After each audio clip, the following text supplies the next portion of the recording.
మనకి నెలలు 12 కదరా, జనవరి నుంచి డిసెంబర్ వరకు, అవునా? అవును. మరి నెలలో ఎన్ని రోజులు?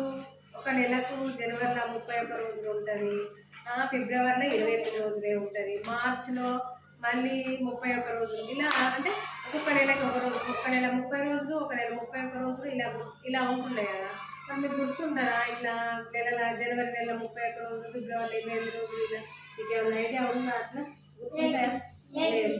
మరి ఎట్లా గుర్తు పెట్టుకుంటారు మరి మీరు? నేను ఒకటి చెప్పనా మరి మీకు గుర్తు పెట్టుకున్నట్టు?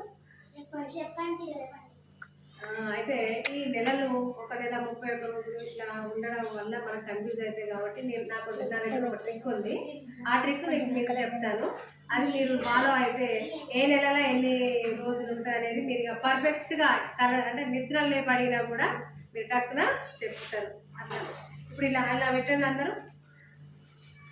ఇట్లా లెఫ్ట్ హ్యాండ్ పెట్టండి, లెఫ్ట్ హ్యాండ్. ఇప్పుడు ఇక్కడ చూడండి, ఇది జనవరి.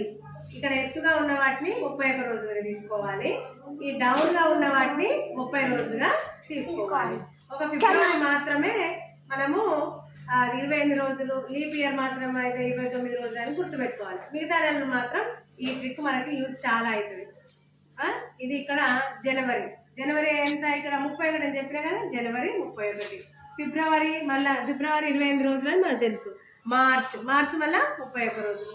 తర్వాత ఏప్రిల్, మే కూడా మళ్ళీ 31. జూన్ మళ్ళీ 30. జూలై ఏంటి? జూలై కూడా 31. మళ్ళీ ఆగస్టు కూడా 31. మళ్ళీ ఇక్కడ జూలై తర్వాత మళ్ళీ ఆగస్టు కూడా ఇక్కడే తీసుకోవాలి. ఆగస్టు మరి సెప్టెంబర్ 30, అక్టోబర్ 31, నవంబర్ మళ్ళీ 30.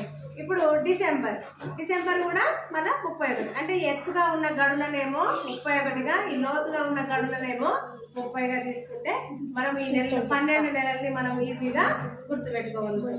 చూడండి మీరు, జనవరి, ఫిబ్రవరి, మార్చ్, ఈ ఎత్తుగా ఉన్న వాటిని 31 నెలలు, 31 రోజులుగా, ఈ డౌన్ ఉంది కదా ఇవి 30గా తీసుకోవాలన్నట్టు ఆ నెలల్ని.